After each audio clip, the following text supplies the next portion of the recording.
The Galaxy A50 sounds like a super sweet deal from Samsung. PUBG in HDR, in-display fingerprint scanner, 25 megapixel cameras and so on. Well, but that doesn't mean you should just blindly go ahead and purchase it. I've been using this phone for about 2 weeks, few days as a secondary phone and few days as a primary phone, and I have a pretty good idea about what's good and what's wrong about this phone. So do hear me out and then make a decision. Before we begin, let me introduce myself. My name is Ashwin Sundar. This is Technology Jock. Subscribe to the channel and more importantly, hit the bell icon for more brutally honest reviews.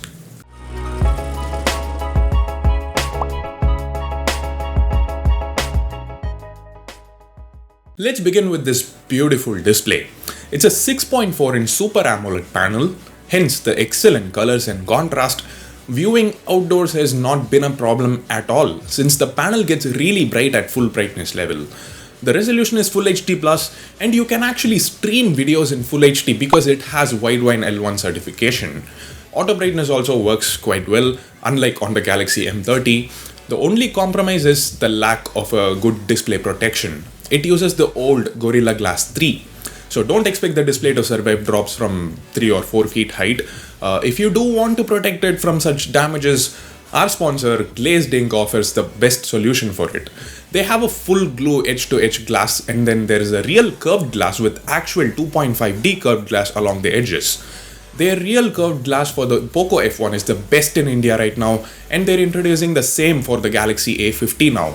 So you don't have to deal with that awkward gap on the sides which you get from installing most other tempered glasses in the market.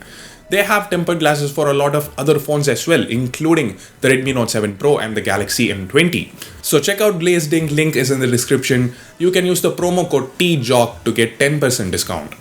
Now onto the back of the phone. This is easily one of the best looking phones in this price segment. The way it catches light and shows multiple colors is just amazing, very beautiful. But again, there's a compromise. It looks like glass, but it's actually plastic. Samsung calls it 3D glasstic design. You know, glass plus plastic, glastic. So it's kind of prone to scratches, but thankfully Samsung has given a transparent silicone case in the box and it offers decent protection and it's not too bulky either. Anyway, the plastic back has allowed for better reception and since the earpiece was also good, overall phone calls were great. The build has everything you ask for. A great screen to body ratio for immersive viewing experience, good volume rockers and power button that offer nice feedback as in their clicky. Plus there is also a 3.5mm headphone jack, a USB Type-C port and a loudspeaker that gets reasonably loud. The quality is fine. Again, there is one compromise, the notification LED is missing. But to compensate for that, the A50 has always on functionality which can show you all the important notifications in a visually pleasing way. But you're likely to get 30 to 45 minutes less battery life. And yeah, the fingerprint icon in the lower half of the display indicates the presence of the in-display fingerprint scanner. And I'll be honest, unlocking takes a lot of time. I mean, you have to touch it for like 1 second and then it takes some more time to unlock. It is painfully slow. I get it, the technology is new and the A50 is probably the only phone under 20,000 rupees to have in-display scanner. But what's the point? It gives you bragging rights. Like, hey, my phone's got this cool tech. But in practical usage, a slow scanner like this is not optimal. Honestly, I would be totally satisfied if they gave a normal fingerprint scanner, a capacitive scanner on the back that is faster. Well, face recognition is an alternative. But number one, that is also quite slow. Number two, it's not very accurate. It fails to recognize my face once in every 5 or 6 times. And number three, it's a software-based implementation, so it's not very safe. So with regards to unlocking, the A50 is quite disappointing. What is not disappointing is the performance. The Galaxy A50 is the only phone in the A series to have a new chip. Yep, it's powered by the Exynos 9610 chip, which is quite similar to Snapdragon 660 in terms of performance. And it shows. Day-to-day performance is great, no visible lag. And like I tweeted earlier, the A50 can handle PUBG in high graphics settings to an extent. To what extent exactly? Well, set the graphics to high and set the FPS setting to medium and the gameplay will be quite smooth. And yes, HDR works too, but there are stutters and frame drops during gameplay. I don't think it matters though because The difference between HD and HDR isn't all that big. In fact, HD is a bit more crispy in my opinion. Look at it.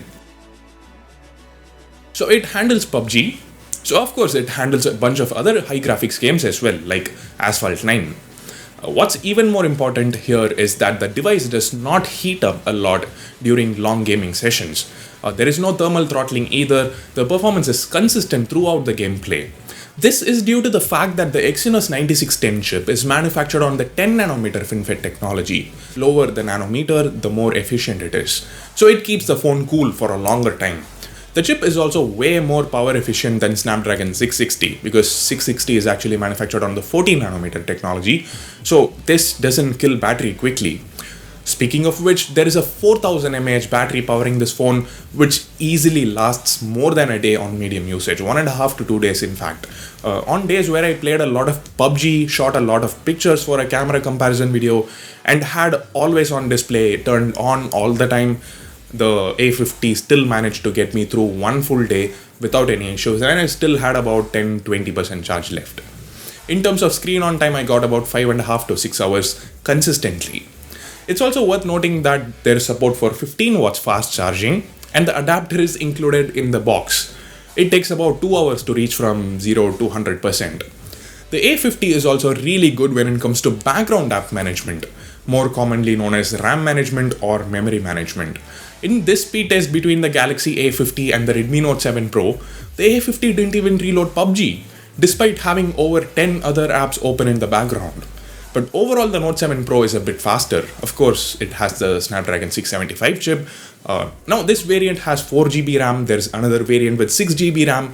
Both variants have 64GB internal storage. And there is also a dedicated slot for micro SD cards, something many phones don't offer these days. Speaking of things that most phones don't offer, the A50 has got a triple camera setup at the back. The 8-megapixel ultra-wide-angle camera performs really well under good lighting conditions. It's better than the 5-megapixel ultra-wide-angle camera on the Galaxy M30. But then, in low light, it kinda struggles a bit. But let's get real, for the price, the fact that you can shoot a super wide scene is amazing by itself. My advice in extreme lighting conditions, just stick to the 25-megapixel main camera, which is really good. The colors are punchy, the dynamic range is great, but the thing is, the A50 clicks pictures in 12 megapixels by default. You need to tap here and select 3:4H to capture photos in 25 megapixels. I mean, they could have just named them 12MP and 25MP because this will definitely confuse a lot of people.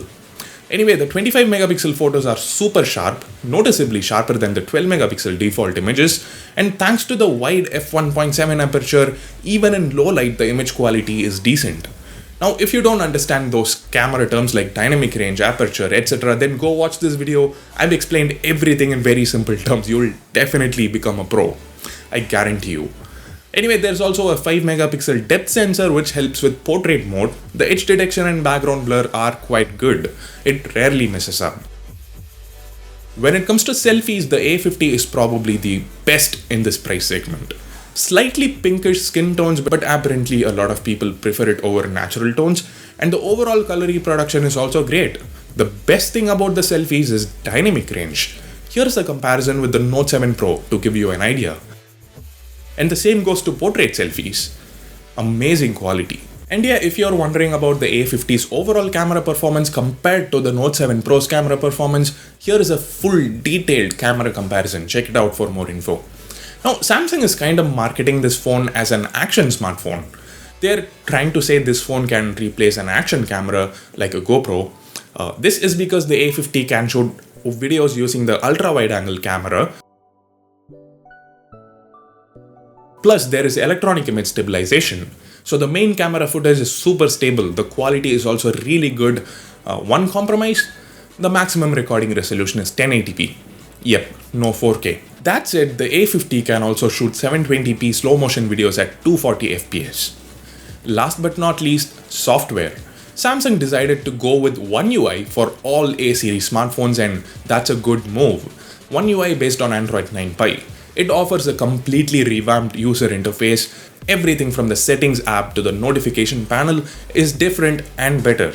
There are a bunch of motion and gesture shortcuts available, and some of them are genuinely useful in day-to-day usage, especially the palm swipe to capture screenshot and swipe to call or send messages. They have been there for years now, from the very first Galaxy phone. It's really cool. So, should you spend 20,000 rupees on this? Okay, it's not an easy question, especially because there is some stiff competition in the segment. You know, Redmi Note 7 Pro, Poco F1. So let's start off with the pros. The A50 offers good specs for the price, no doubts about that. It even has certain features that other phones in this segment don't, like the Super AMOLED display, the ultra-wide-angle camera, the in-display fingerprint scanner, although it's terrible, the inclusion of a fast charger and a pair of earphones in the box, excellent selfie camera, and a dedicated micro SD card slot. And think of the remaining features. The performance isn't the best, but it's definitely good. Same goes to battery life, design, build, and cameras. Slightly inferior to the Redmi Note 7 Pro and Poco F1, but still more than decent. So if you want a good overall package, the A50 is definitely a good option. However, if you prioritize camera, speed, and gaming performance over everything else, as in if those three are really important to you, then it's worth looking at the Note 7 Pro and the Poco F1. They also support Google Camera, by the way, so you get a much better shooting experience. Guys, don't forget to check out glazed ink tempered glasses, link in the description. If you like this video, hit the thumbs up button. More importantly, share this video with your friends and family on WhatsApp, Twitter, Facebook, whichever platform you use. And leave your thoughts about this phone in the comment section. Would you buy it if you had a budget of 20,000 rupees? Let me know. And please subscribe to Technology Jock, and more importantly, hit the bell icon. Thanks a lot for watching. This is Ashwin Sundar, and I'll see you guys soon. Bye.